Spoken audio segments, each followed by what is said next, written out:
सर्वांना जय भीम जय महाराष्ट्र. सर्व 140 कोटी भारतीय जनतेला जनमतदानाचा अधिकार संविधान आणि घटनेनुसार प्राप्त आहे आणि महाराष्ट्र राज्याला 12.5 कोटी जनतेला मतदानाचा हक्क अधिकार संविधान आणि घटना आणि जी संविधान घटना ज्या महामानवामुळे विश्वभूषणामुळे घडली असं ते 14व रत्न 14 एप्रिल 1891ला जन्माला आलं. ते 14व रत्न आज 7 नोव्हेंबर या दिवशी शाळेची पहिली पायरी चढलं आणि जगविख्यात विश्वविधाता असा महामानव महापुरुष झाला. तेच ते महान भारतरत्न बोधिसत्व डॉक्टर बाबासाहेब आंबेडकर होत. यांच्या या महान मानवाला महान पुरुषाला ज्यांनी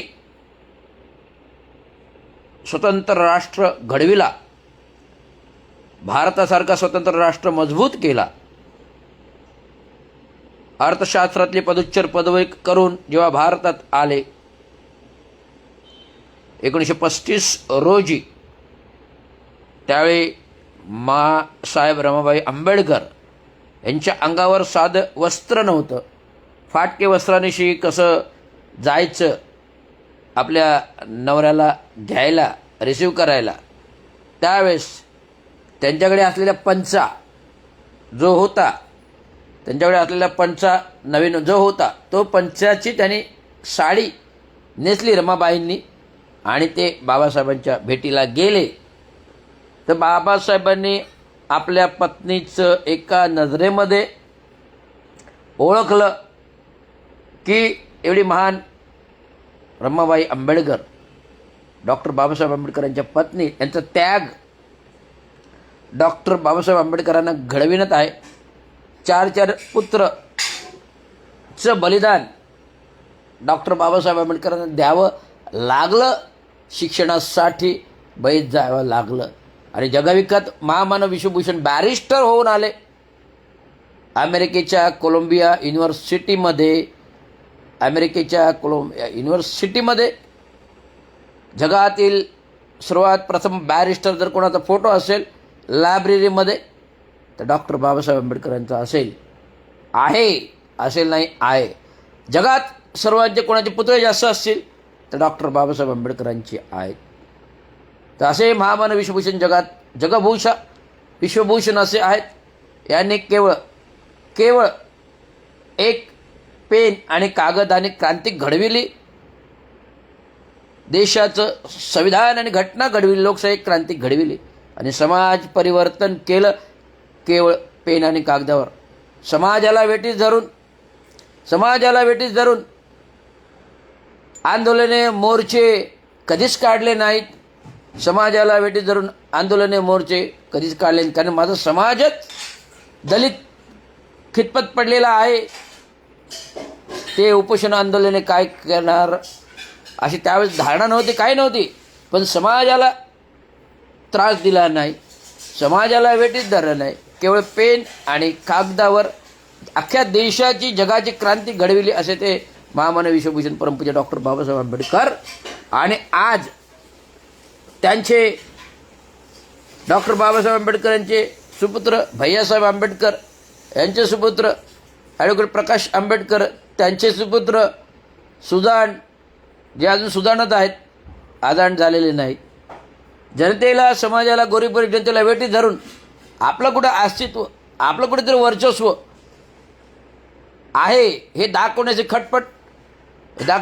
खटपट टाळण्यासाठी RSS संघटनेवर बंदी आणण्यासाठी भले मोर्चे काढले. काय गरज नाही आहे. संविधानाने सगळ्यांना अधिकार दिले संघटना स्थापित करण्याचा, संविधानाने सर्वांना अधिकार दिले संघटना स्थापित करण्याचा, स्वतंत्र व्यक्ती स्वातंत्र्याचा. त्याप्रमाणे RSS संघटना ही अशी संघटना आहे की तिला 100 वर्ष पूर्ण झालेली आहेत आणि त्या संघटनेला बंदी करा म्हणणं चुकीचं आहे. मी RSS मधला नाही आहे की कुठला RSS राष्ट्रीय स्वयंसेवक नाही आहे, पण जी प्रकाश आंबेडकरांची भूमिका आहे ती सब चुकीची आहे. मग आपल्याला जे म्हणतं ना वंचित आघाडी, जर तुम्हालाच जर वंचित ठेवलं हे आत्ताच्या सरकारने आणि तुमचाच पक्षबंदी आणली तर काय कराल?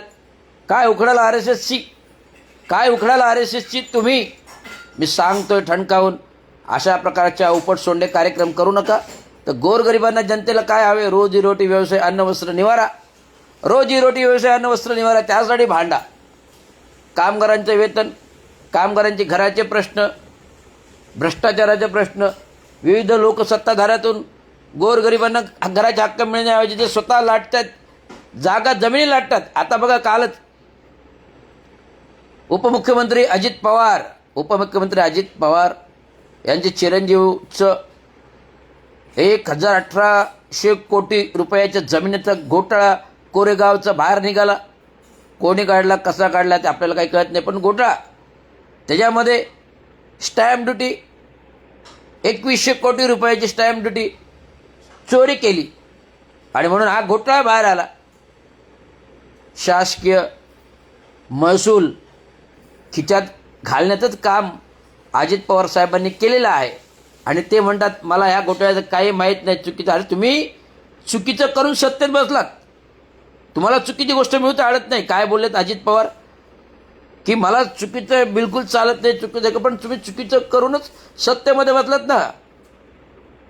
राष्ट्रवादीचे सर्वसेवा शरदचंद्र पवार यांनी घडविलेला पक्ष 25 वर्ष जुना, 25 वर्ष अबाधित सत्ता दिली तुम्हाला. उपमुख्यमंत्रीपद 4-5 वेळा घडले आणि पहाटेच्या शपथविधीमध्ये तुमचा 70,000चा सिंचन घोटाळा तुम्ही फायली रफादफा केल्यात, तुम्हाला क्लीन चिट घेतलीत. हा तुमचा भ्रष्टाचार आहे ना. काढायचा का बाहेर? आत्ता काढू. काढायचं का बाहेर? आत्ता काढू.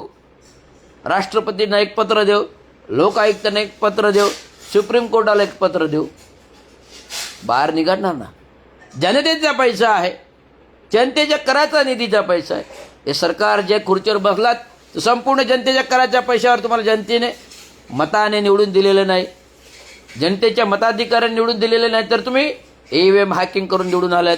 म्हणून तुमच्या माती आता हे भोग येत आहेत, म्हणून तुमच्या माती आता हे भोग होतात. आता एक अण्णा हजारे, जेव्हा शरद पवारचं सरकार होतं, अण्णा हजारे जेव्हा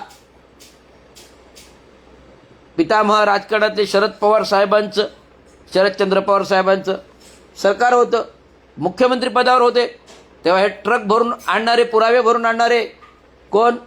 अण्णा हजारे. ट्रक भरून पुरावे आणणारे अण्णा हजारे आता मूग गिळून 25 वर्ष गप्प बसले आणि BJP RSS सरकारच्याबद्दल काही बोलत नाही. जे काही चाललंय, संस्कार महत्त्वाचे, ते काय बोलले? संस्कार महत्त्वाचे. जे संस्कारामध्ये आहे तेच घडणार. करावे तसे भरावे, वंदे निचावे. करावे तसे भरावे, वंदी तेच पाहावे. करावे तसे भरावे, वंदी तेच पाहावे. आता तीच वेळ आलेली आहे, सर्वांची वेळ तीच येणार आहे. वरती चक्र फिरवणारा बसलेला आहे. तेव्हा मी सांगतो की तसे भरावे, वंदी तेच पाहावे. करावे तसे भरावे, वंदी तेच पाहावे. जे बोवं आपण शेतामध्ये जे पेरू तेच पीक उगवणार. शेतामध्ये जे पेरू तेच. आता तुम्ही भ्रष्टाचाराचे बीज पेरलेले आहेत, भ्रष्टाचाराचे बीज पेरलेले आहेत, त्याची फळं बाहेर निघत आहेत. ते अशा प्रकारे निघत आहेत.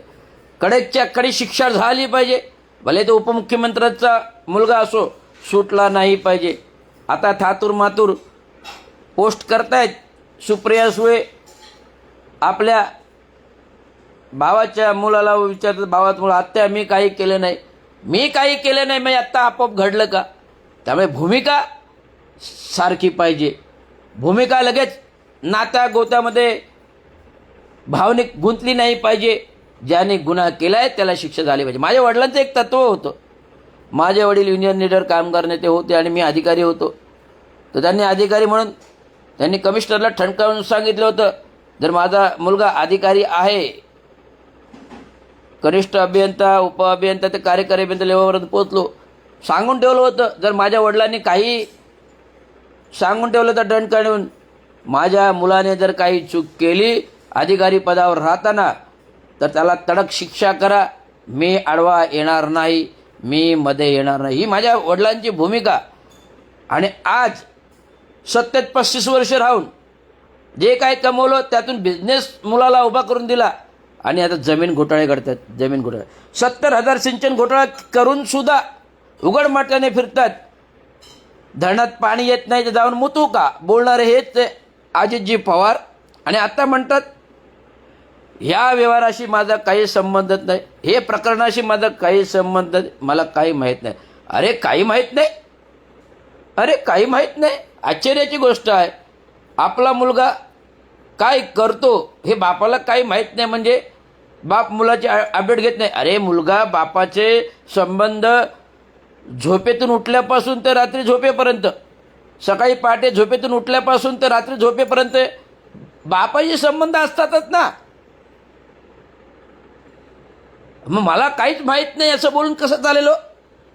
पायवाट पळवाट काही शोधू नका अजित पवारांनो, तुमचे जीवत भरलेत. अजित पवारांनो तुमचं भरलं. सिंचन घोटाळा करून करून करून 70,000 कोटीचं संचालन जर झालं असतं तर आज महाराष्ट्रामध्ये पूरस्थिती निर्माण झाली नसती. 70,000 कोटी सिंचन घोटाळ्यात जर तुम्ही बुडवले नसते तर त्या 70,000 कोटीच्या सिंचन घोटाळ्यामध्ये वेगळं सिंचन झालं असतं तर किती भला मोठा पूरस्थितीचा पाऊस जरी आला असता तर शेतामध्ये पाणी घुसलं नसतं आणि शेती वहिवाट लागली नसती, त्यामुळे पूरस्थिती आली नसती आणि आम्हाला उपाशीपोटी शेतकऱ्यांना राहावं लागलं नसतं, बळीराजाला राहावं लागलं नसतं. हे विधान मी पोटतिडकीने काय म्हणतोय. माझे वडील सफाई कामगार ते कामगार नेते ते युनियन लीडर झाले.